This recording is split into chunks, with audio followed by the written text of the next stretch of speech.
오늘은 종교개혁 주일입니다.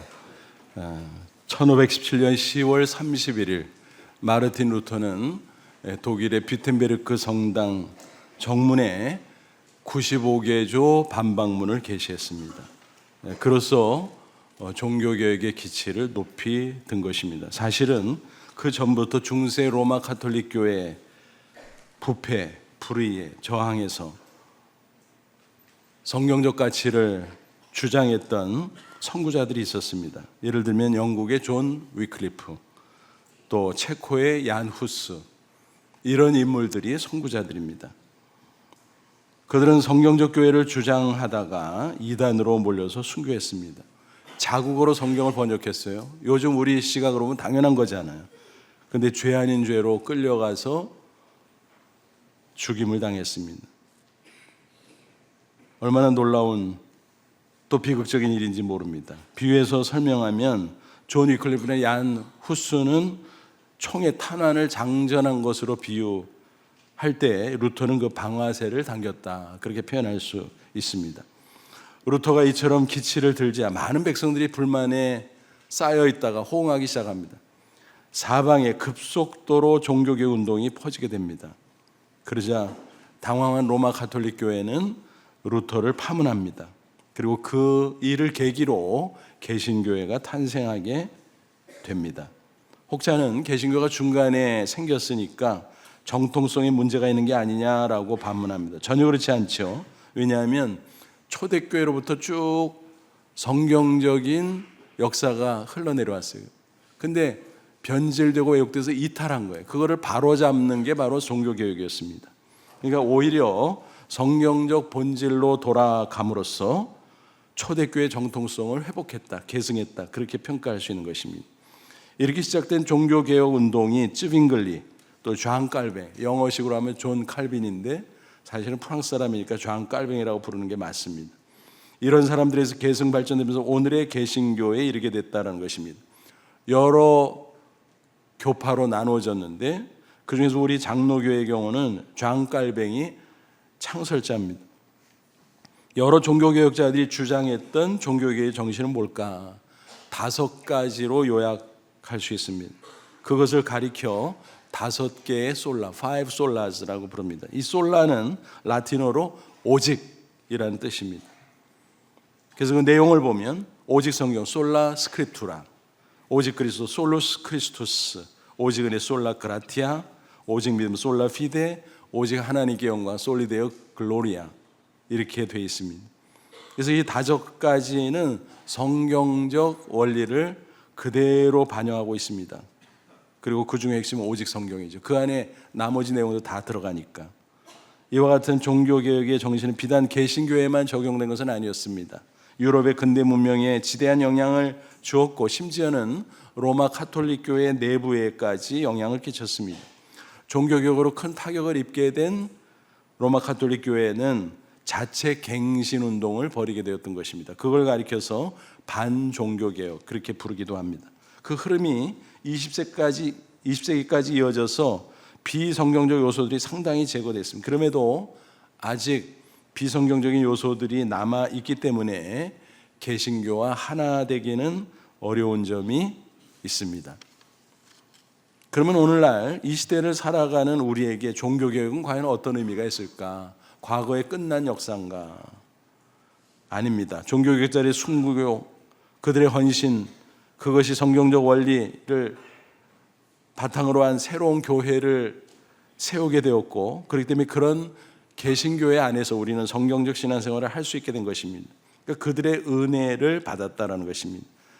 하지만 종교개혁자라고 해서 완전한 사람들은 아니었습니다. 그들의 공헌이 지대하지만 여전히 한계가 있었습니다. 그런 점을 자신들도 잘 알았기에 이런 말을 남겼습니다. 개혁교회는 계속 개혁되어야 한다. 라틴어로 말하면 에클레시아 레포르마타 셈페르 에스트 레포르만다.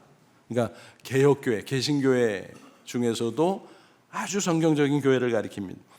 그런 교회는 계속 개혁되어야 된다. 어떻게 해요? 성경적 기준으로. 왜냐하면 우리 인간은 좌로우로 자꾸 치우쳐요. 변질됩니다. 일탈합니다. 그래서 끊임없이 성경을 기준으로 검토하고 체크하고 그래서 자기갱신을 이루어가야 된다는 것입니다. 따라서 종교개혁은 현재 진행형입니다.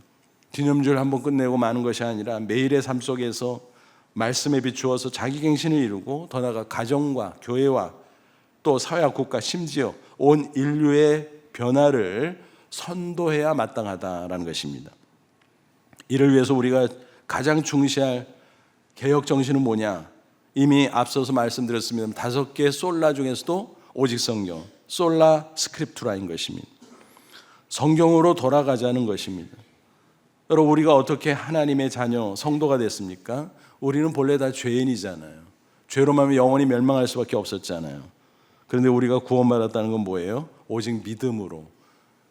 하나님이 하지만 예수님이 이 땅에 오셔서 죄가 없음에도 십자가 사형들에 피 흘려 죽으시고 부활하심으로써 우리 죄를 대속해 줬다는 것입니다. 그 복음을 우리가 믿으면 죄 사함을 받고 구원을 받습니다. 그래서 우리는 이제는 의인의 신분을 취득하게 된 것입니다.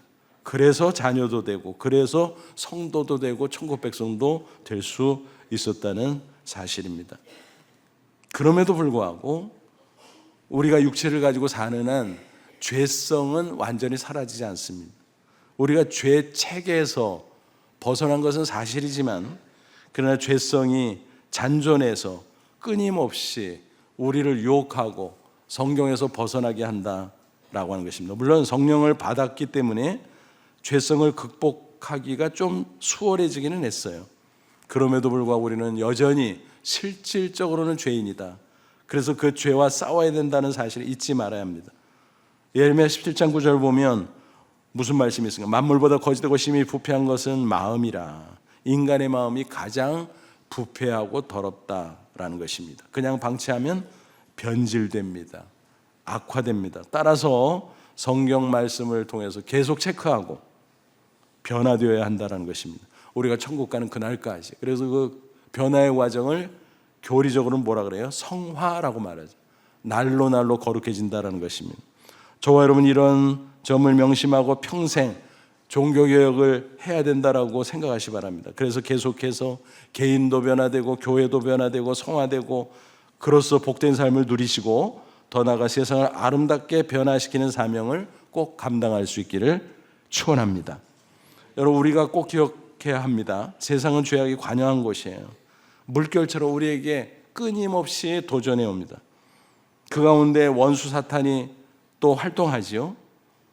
그러므로 세상에서는 우리를 향해 도전하고 또 안에서는 끊임없이 죄가 꿈틀거리고 그러니까 우리는 너무너무 힘든 가운데 영적으로 씨름하고 살아가는 것입니다.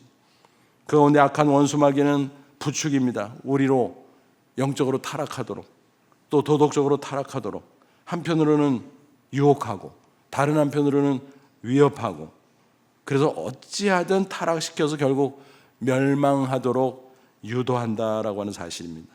하지만 우리는 그 영적 싸움에서 이겨야만 하는 것입니다. 오늘 본문에 그런 얘기가 나와요. 고대 이야기지만 이 시대에도 양상은 달라도 동일한 일들이 계속 벌어지고 있습니다. 본문을 보세요. 누가 나오나요? 다니엘의 세 친구. 그들은 소년절 바벨론으로 포로로 끌려갔어요.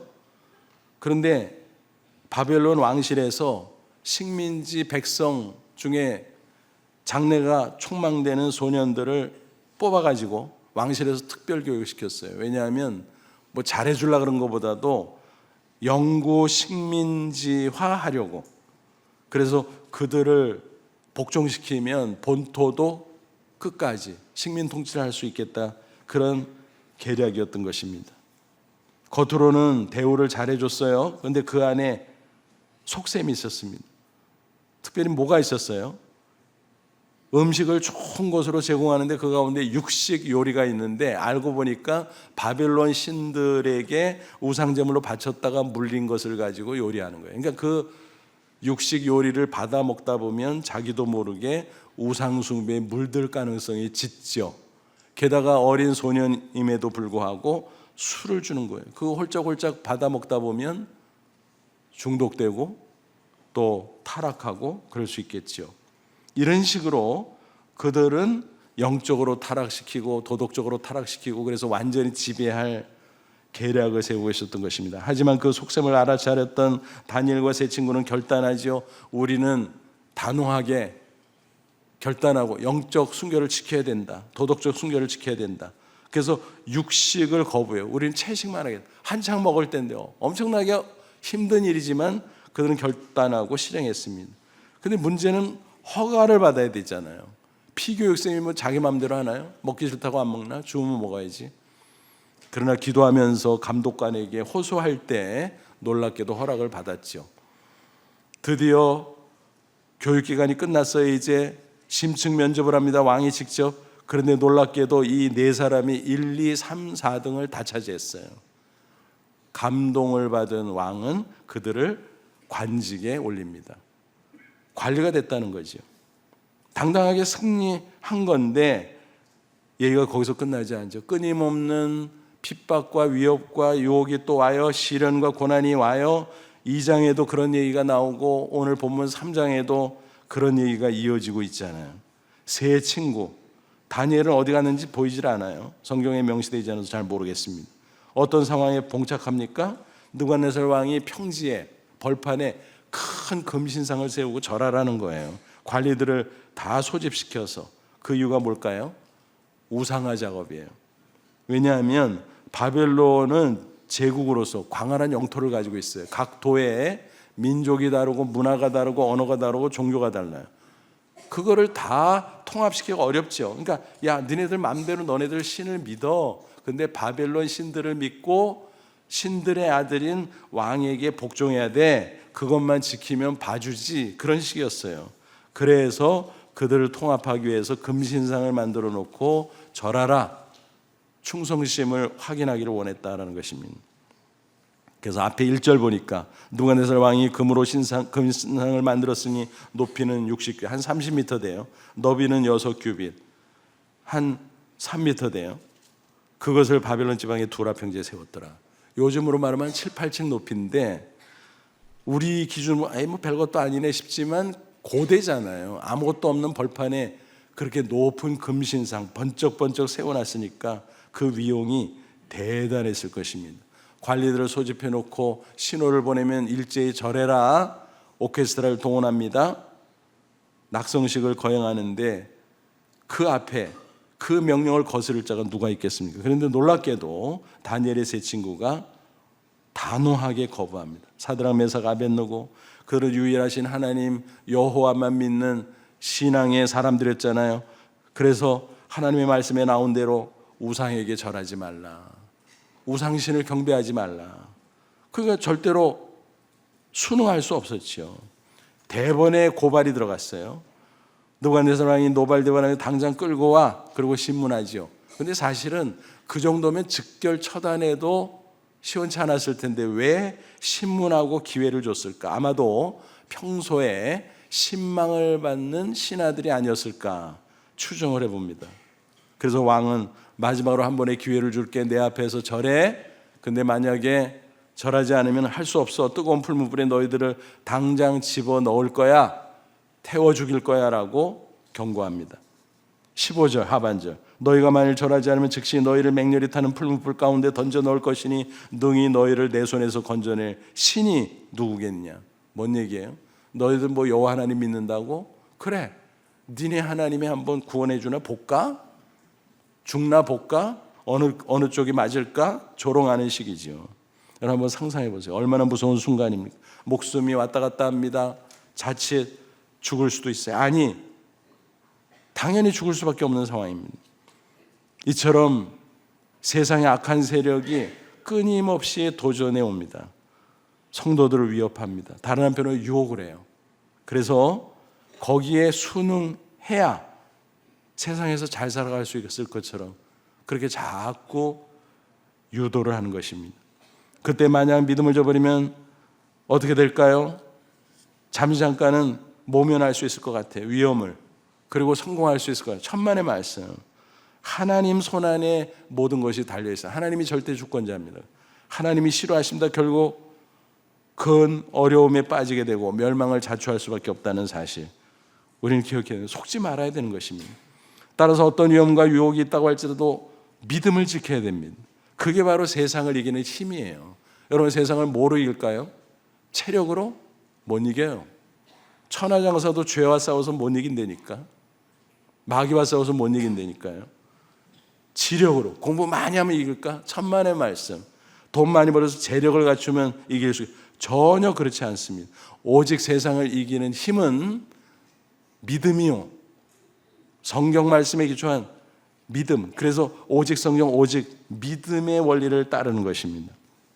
다니엘의 세 친구를 보면 알 수가 있습니다. 그들은 살아계신 하나님을 확신하는 믿음이 있었어요. 또 하나님의 말씀인 성경에 기초해서 믿음으로 살아가고 있었습니다. 그들은 금신상의 절하기를 거부했다 그랬잖아요. 그리고 고발당했다 그랬잖아요. 왕은 거부하면 풀무불에 넣어서 태워 주겠다고 위협했잖아요. 그때 세 친구가 왕 앞에서 어떤 태도를 취하는지 보세요. 16절. 사드락, 메삭, 아벳느고가 왕에게 대답하려던 느부갓네살이요, 우리가 이 일에 대하여는 왕에게 대답할 필요가 없나이다. 뭔 얘기예요? 우리 말 섞지 맙시다. 대답할 거리도 없어요. 무슨 얘기예요? 타협의 여지가 없다는 거예요. 유일하신 여호와만이 참 하나님인데 뭘 말 섞어. 잘라 말합니다. 그들은 목숨을 구걸하지 않았습니다. 적당히 타협하면 목숨도 구하고 출세길, 성공의 길이 열릴 수도 있었지만 그들은 단호히 거부했다는 사실입니다. 그들의 믿음이 정말 대단하죠. 살아계신 하나님을 확신했고 하나님의 말씀이 성경에 나오는 대로 지키며 살았습니다. 우상숭배? 절대 안 되지. 내가 죽어도 안 되지. 그랬던 것입니다. 17절 보세요. 왕이여, 우리가 성경 하나님이 계시다면, 이게 가정이 아니에요. 계시다. 근데 당신은 안 믿잖아. 근데 계시면 이럴 거야, 이 소리예요. 우리를 맹렬히 타는 풀무불 가운데서 능히 건져낼 거야. 왕의 손에서도 건져내시리다. 그러니까 왕이 얼마나 모욕감을 느꼈을까요? 당신 대단하지 않아? 우리 하나님이 덧세 알아? 풀무불 아무것도 아니야. 그 가운데 우리들을 구원할 거야. 당당하게 얘기하는 거예요. 여러분, 이런 경우 세상 사람들이 그들을 보면 뭐라고 할까요? 간땡이가 복구만. 그랬을 거예요. 하지만 이것은 단순한 인간적인 배짱이 아니에요. 살아계신 하나님에 대한 절대 확신이 있었기 때문에 담대하게 증거할 수 있었다는 사실입니다. 그리고 그들은 하나님을 믿기에 내세 천국도 믿었어요. 하나님 건져주실 겁니다. 그런데 혹시 그냥 죽어도, 그게 하나님의 뜻이라면 뭐 죽어야지. 근데 죽어도 천국이야, 부활이야, 괜찮아. 그들은 당당했어요. 18절. 그렇게 하지 아니하실지라도 왕이여, 우리가 왕의 신들을 섬기지도 아니하고 왕이 세우신 금신상에게 절하지도 아니할 줄 아옵소서.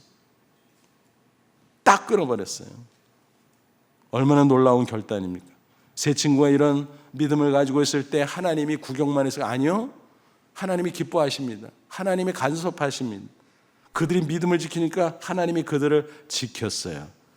왕이 진노합니다. 평소보다 풀무불 7배나 뜨겁게 하라. 저 녀석도 다 집어넣어 라고 엄명을 내립니다. 그리고서 왕이 지켜보는 거예요. 잘 타나 보자. 근데 이상한 일이 벌어졌어요. 3명이 들어갔는데 4명이 그것도 왔다 갔다 해. 그 불에 타지 않는 거야? 왜 왔다 갔다 해? 깜짝 놀라서 소리를 지어, 아귀까지 가서, 야, 니네들 살아있냐? 나와봐라. 니네 하나님이 너희들 지켜줬냐? 구원했냐? 이런 거예요. 25절. 왕이 놀라는 장면. 왕이 또 말했대, 내가 보니 결박되지 않은 4사람이 불 가운데로 다니는데 상하지도 아니하고 그 넷째 모양의 신들의 아들 같다.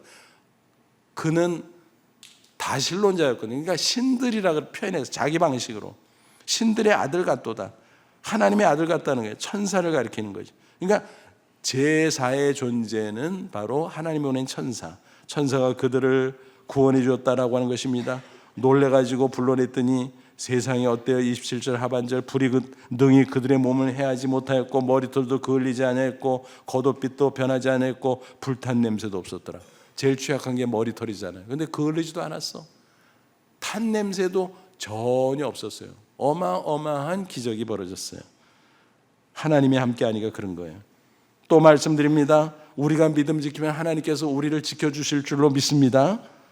오히려 믿음을 저버리면 일이 꼬여요. 실패합니다. 손해봅니다. 동물의 세계도 비슷한 일이 벌어져요. 보호색 알지 않아요?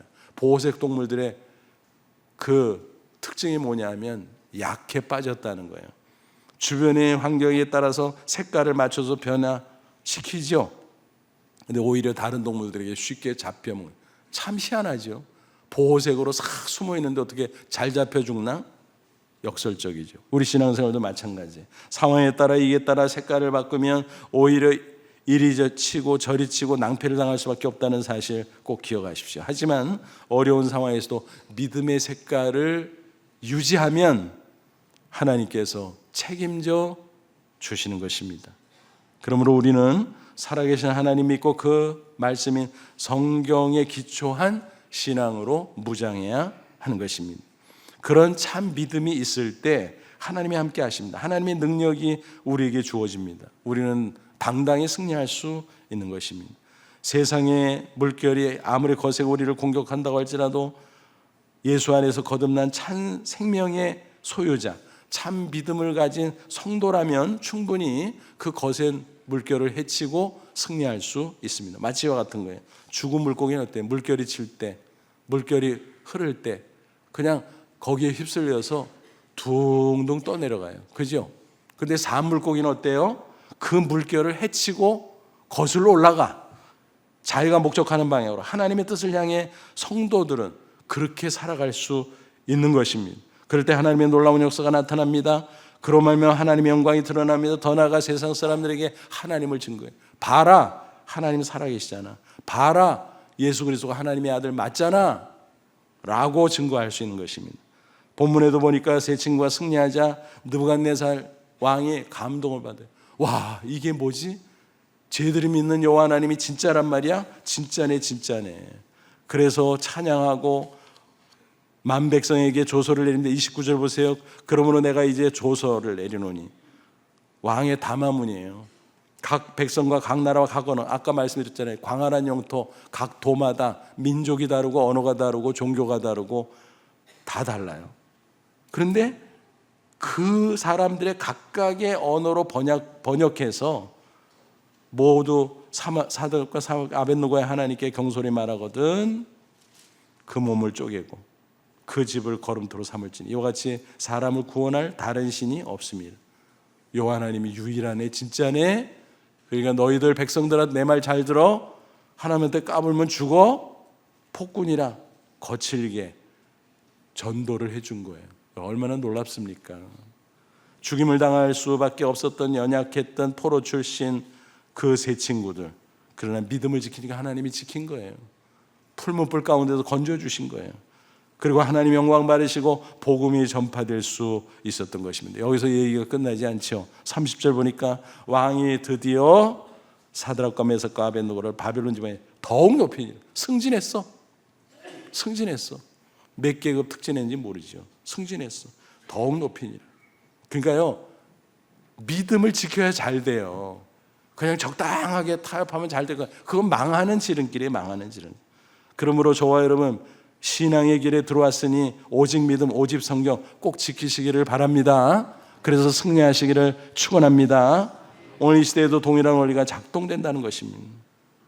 세상의 물결이 아무리 거세도 이겨낼 수 있습니다. 돈 없어도 믿음이 있으면 이겨요. 백 없어도 믿음이 있으면 이겨요. 몸이 약해도 믿음이 있으면 이겨요. 승리할 수 있는 것입니다. 여러분 세상 보세요. 얼마나 거친 물결이 우리를 향해 몰려옵니까? 영적으로 타락하도록, 또 도덕적으로 계속 부추겨요. 내 속에서 죄악이 꿈틀거리고 밖에서는 사탄 마귀가, 악의 세력들이 부추기고, 야 우리한테 와, 우리 따라와야 돼. 그러자면 너희들 죽어, 망해, 손해봐, 막 위협합니다. 또 어떤 때는 야 따라와 그러면 수지 맞아, 크게 성공하는 거야, 너 바보냐, 이렇게 우리를 놀리고 유혹을 해요. 그런데 정말 그게 위험한 거예요. 그 부추길 때 넘어가면 무서워서 넘어가고 솔깃해서 넘어가고, 그래서 영적으로 타락하고 도덕적으로 타락하면 위험 수위를 넘으면서 하나님이 진노하셔서 참다 결국은 터집니다. 심판하십니다. 그러면 멸망하는 거죠. 개인도 망하고 가정도 망하고 나라도 망하고 마찬가지입니다. 우리 한국의 기독교 인구를 대개 20%로 보죠. 뭐 기독교 인구가 줄어서 뭐 그보다 안 된다는 말도 있지만 어쨌든 뭐 그렇게 대충 잡는다고 생각해 보세요. 그러면은 빛과 소금의 역할을 해서 이 사회, 이 나라가 많이 좋아져야 되는데 참 그늘진 모습들이 얼마나 많은지 몰라요. 곳곳에 부정적인 현상들이 얼마나 많은지 몰라요. 영적 타락상이 있어요. 미신, 주술이 얼마나 성행하는 유력 정치인들이, 유력 경제인들이, 아니 그렇게 권력이 많고 돈이 많은 사람들이 뭐가 무서운지 그런 미신, 주술, 점술에 빠져 있어요. 그래서 자기의 인생도 망치고 나라도 망치고 있어요. 여러분 얼마나 기가 막힌 얘기입니까? 그냥 하나님 믿으면 끝나는 얘기인데 하나님 안 믿으니까 그렇게 되는 거예요. 인간은요 높아질수록 많아질수록 더 불안해. 그러니까 그런 데 빠질 수밖에 없다는 거예요. 일반 국민들까지도 사회가 불안하다 보니까 자꾸 그런 데 빠져가요. 심지어는 청년들도 미래에 대해서 장담을 못하니까 그런데 은근히 빠지는 거예요.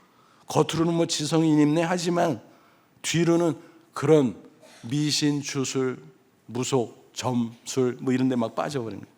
너무너무 안타까워요. 게다가 이단들은 또 얼마나 성행하는지 정말 안타까워요. 전통적인 통일교 여호와의 증인을 비롯해서 근자에 생긴 신천지, 하나님의 교회 등등 그런 이단들이 성행하고 있어요. 정말 안타깝죠. 믿는 성도들 미혹해서 막 빼가고 그 끌려가는 사람들도 얼마나 많은지 몰라요. 어떤 자료를 보니까 점집이 편의점만큼 많다 그래요. 진짠가 싶지만 그만큼 많다는 거죠. 우리가 생각하는 이상으로 많다는 거겠죠. 점술 시장이 연간 1조 4천억 원으로 추산된다는 말도 있어요. 신문에 난 거 소개하는 거예요. 제가 그냥 얘기하는 게 아니라. 대명천지 디지털 시대잖아요. 과학이 발달되다. 근데 온라인상으로 오히려 점술 플랫폼이 막 생기고 청년층을 파고든다고 합니다. 어떤 청년 사업가 중에서는 점술 스타트업을 창업해서 급성장을 하고 있대요. 대박 나서 돈 엄청 번대요. 그럼 뭐해? 자기도 망하는 길을 가는 거고 남들도 망하게 하고 있는 거고 그러죠? 망조의 망조. 이단은 한 통계를 보니까 기독교인이라고 스스로 자처하는 사람들 가운데 8.2%에 달한다 그래요. 그래서 최대 59만 명으로 추산된다고 합니다. 와, 영적으로 타락한 모습이 곳곳에 있는 거예요. 안타까운 것은 교회 다니는 사람 중에서도 그런데 이렇게 물들고 한 달이 걸치고, 여러분 구약 이스라엘 왜 망하는지 아세요? 양다리 걸쳐서 그래요. 하나님 믿는 척 하면서 딴 데 가서는 바알신 아세라신 제단에 가서 제물 바치고 엎드려 절하고 음란한 짓 하고, 그거 망할 수밖에. 하나님이 참다 못해서 망한 거예요. 그래서 바벨론에게 멸망하고 포로로 끌려가서 그 고생하고 그나마 믿음의 사람들이 남아서 곳곳에서 하나님의 영광을 드러내서 성경의 역사가 끊이지 않고 신약시대까지 오늘 우리에게까지 이어져 왔기에 망정이지 정말 기가 막힌 일이 아닐 수가 없습니다. 오늘날 또 도덕적인 타락성도 심대어 부정부패는 물론이고, 그래서 돈 생기면요 무슨 짓이든지 다 해. 얼마나 안타까운 일들이 벌어지는지 몰라요. 또 성적 타락이 만연해 있습니다. 전통적으로 이성과의 부적절한 관계, 그죠?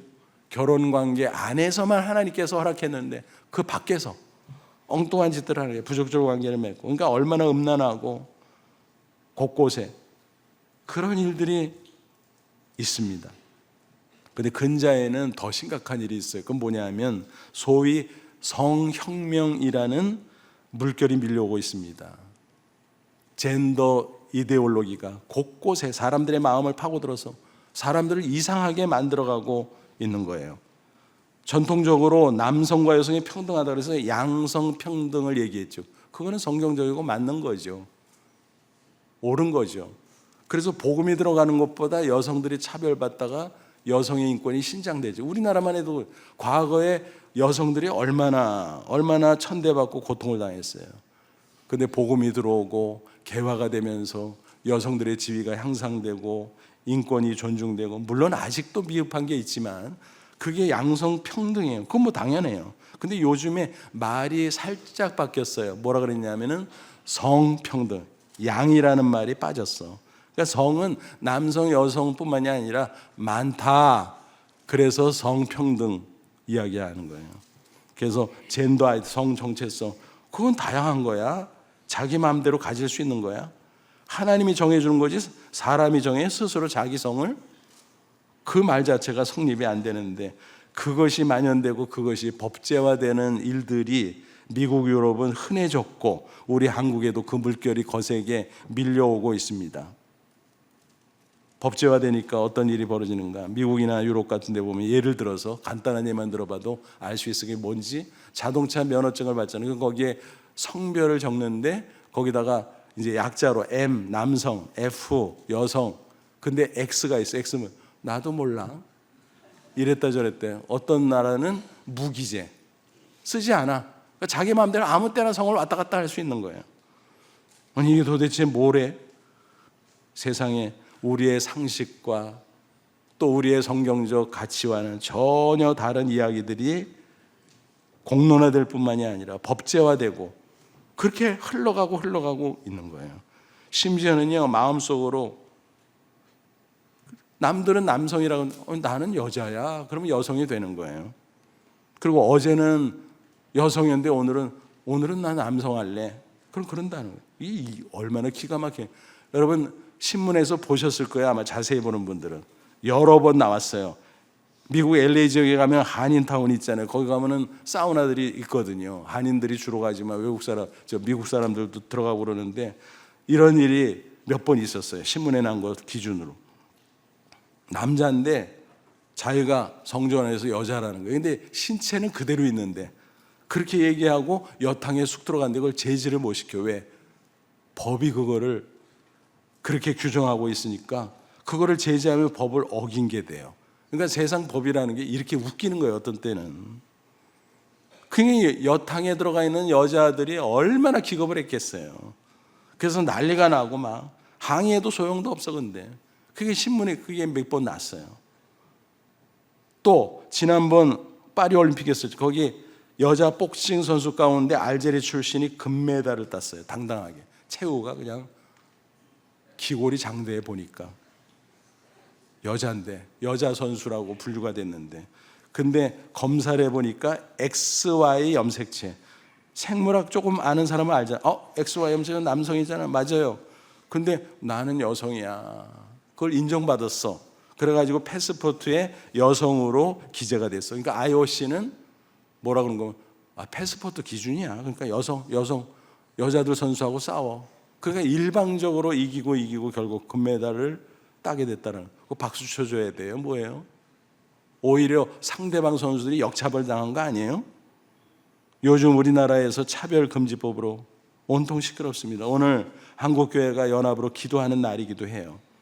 차별하지 말고 좋죠. 그러니까 잘 모르는 분들은 아니 한국교회는 왜 그래 꼴통이 돼가지고 무슨 차별하잔 말이야. 그럼 그거 아니에요. 내용을 알면은 이해가 될 수 있어요. 여러분 여성 차별해야 돼요? 안 되죠. 장애인 차별해야 돼요? 안 되죠. 또 외국인 인종 차별해야 돼요? 안 되죠. 그거는 이미 법률로 다 규정이 돼 있어요. 그래서 그걸 개별적 차별금지법이라고. 그거는 다 받아주고 성경에서 말하는 거지 사실은. 그런데 성 정체성을 존중해 준다는 미명 아래 포괄적 차별금지법이네. 이게 사안별로 금지한 그런 법률이 없는 경우는 포괄적으로 이렇게 해야 된다. 그래서 포괄적으로 차별하는 게 있으면 그건 제재해야 된다. 근데 그 안에 핵심 사항이 바로 성 문제다라는, 젠더 문제다라고 하는 것입니다. 그래서 성소수자의 인권을 보호한다는 미명이 있지만 다른 한편으로는 다수의 인권을 침해하는 독소가 들어있다는 것입니다. 여러분 소수의 인권을 존중해야죠. 당연하죠. 특별히 우리가 그리스도인으로 그거는 마땅히 지킬 거죠. 존중해야죠. 하지만 그렇게 하다가 다수의 인권이 존중되지 못하고 오히려 해를 끼치게 된다면 그거는 균형을 잡아줘야 되죠. 일방적으로 소수라고 존중할 수는 없다라는 것입니다. 특별히 자라나는 세대들에게 성의식을 왜곡시키는 그런 위험성이 너무너무 많다. 아니 이미 미국이나 유럽은 그런 위험성을 겪고 있습니다. 근데 국회의원들 가운데 계속 법제화 시키려고 상정을 하는 거예요, 국회. 그래서 통과가 안 됐어요, 그동안. 근데 계속 그러다 보면 어느 날 통과될 수도 있잖아요. 그래서 그것을 좀 반대해보자. 우리 다음 세대를 위해서. 그래서 포괄적 차별금지법을 반대하는 거예요. 그냥 반대하는 게 아니라. 모든 사람은 인격을 존중해 줘야죠. 그러나 옳은 건 옳은 거고 그런 건 그런 거고 막을 건 막을 거지요. 장려할 건 장려할 거고 그걸 구별하자는 거죠. 앞에서 소개해드린 거는 제가 신문이나 그런 자료들을 보고 소개해드린 건데 지금 몇 가지 사례는 미국에 있는 지인들을 통해서 그들이 직접 경험한 거나 간접 한 다리 두 다리 건너서 경험한 거를 저한테 들려준 거를 소개합니다. 한 학부모가 있었어요. 뉴저지 쪽에. 근데 애들이 이제 쭉 자라잖아요. 청소년 되고 이렇게. 그러면 성징이 나타나요. 남성, 여성성이 나오죠. 근데 이상하게 얘가 그게 안 나타나는 거예요. 이상하다. 얘는 뭐 발육이 늦나? 근데 나중에 알고 보니까 학교에서 호르몬 주사를 놔줬대. 애가 원한다고. 부모 허락도 안 받고. 그 부모가 언제 사표냈나? 미성년자잖아요. 부모 사표낸 적 없잖아요. 근데 그 아이의 인권을 존중하기 때문에 그렇게 했다는 거예요. 항의해도 소용이 없어요. 법이기 때문에. 그거를 막자는 거죠. 미연에. 또 실리콘밸리의 한 IT 회사에 입사한 사람은 신상카드를 이렇게 적는데 성별란 뭐 저것저 그냥. 근데 옆에 프로나운이라는 항목이 되게 프로나운이 왜 대명사인데 이게 뭐지? 물어보니까 남들이 당신을 부를 때 he라고 불러줄까요? she라고 불러줄까요? 아니면 복수 they 그들이라고 불러줄까요? 이게 뭐야? 이런 일들이 있었습니다. 한 사원은 트랜스젠더인데 나는 트랜스젠더 성별 바꿨으니까 나는 겉으로 보니까 남자인 줄 알고 he로 부르려고 그랬는데 she로 불러다니 본인이. 그걸 어기면 법에 걸리는 거야. 그거 얼마나 부르기도 무서워. 그러니까 그냥 손가락 가리키는 게 나아 차라리. 그리고 다른 한 사원은 자기는 어느 날은 남자 같대. 근데 어느 날은 여자 같대. 그래서 어느 날은 나는 오늘 희라고 불러. 제 그럴 때 나는 오늘은 쉬라고 불러. 근데 난 왔다 갔다 해. 그러니까 차라리 그냥 데이라고 불러줘. 그럼 어떻습니까? 어지러워요. 여러분 세상이 어떻게 돌아가겠습니까? 이런 식으로 하면 많은 부작용들이 곳곳에서 일어날 수밖에 없는 거예요. 사회가 혼란해질, 개인도 막 혼란해질 겁니다. 유럽의 어느 나라는요 하도 선한 수술을 많이 해서 작년에 했는데 금년에 또 그러니까 남자 됐다 여자 됐다 여자 됐다 남자 됐다. 그래서 법제화를 했는데 1년에 한 번씩만 하라고. 너무 자주 하지 말고. 참 그래요. 그리고 건너 지인의 이야기입니다. 아들이요 미국 아이비리그 대학에서 의학 박사가 돼서 전문의인데 하루는 전화가 왔더래요. 그래서 아버지 나 결혼해요. 그러니까 뭐 결혼? 그렇구나. 그러면 누구야? 상대가. 그랬더니 백인 남자예요. 그쪽 부모님은 이미 허락했어요. 허락하세요. 그러니까 둘 중 하나예요. 허락하거나 의절하거나. 얼마나 자랑스러운 아들이었겠습니까? 물론 그렇게 살고 본인이 행복한지 그거는 모르겠지만 어쨌든 사회 전체로 볼 때 야 이건 아니잖아. 신앙을 떠나 일반인 대다수가 인정하기 힘들잖아요. 그럼에도 불구하고 아니 본인이 굳이 그렇다면 그 인정해요. 그 자유 인정해. 나중에 어떻게 되는지 본인 책임이니까. 그러나 법제화를 시키면 소수의 인권을 보호하다가 다수의 인권을 침해하는 역차별이 있을 수 있잖아요. 그러니까 그거는 아니다라는 거죠. 우리가 인격을 서로 존중하되 그거는 아니다라는 거예요. 특별히 다음 세대가 이 문제에 대해서 이제 이렇게 되면 어떻게 될지 큰 걱정이잖아요. 실제로 미국, 유럽은 MZ세대 중심으로 급속도로 성평등 이런 그 젠더 이데올로기가 퍼져가지고요. 심지어 20%, 30%, 40%까지 봐요. 그렇게 성 정체성에 헷갈리는 그런 경우가. 여러분 과거 미국이나 유럽이 얼마나 선교를 많이 해요. 전 세계. 그래서 우리도 그 혜택을 받았잖아요. 이게 수평선교예요. 우리도 지난 주간에 선교 축제했잖아요. 수평선교. 세계 복음화. 근데 수직 선교를 놓쳤어요. 다음 세대 신앙을 전수해주고 말씀을 가르쳐서 하나님 앞에 바른 도덕성을 가르치고 그걸 놓쳤어요. 대장간 시칼이 논다고 그냥 우리 애들은 잘 되겠지. 잘 되긴 뭘 잘 돼.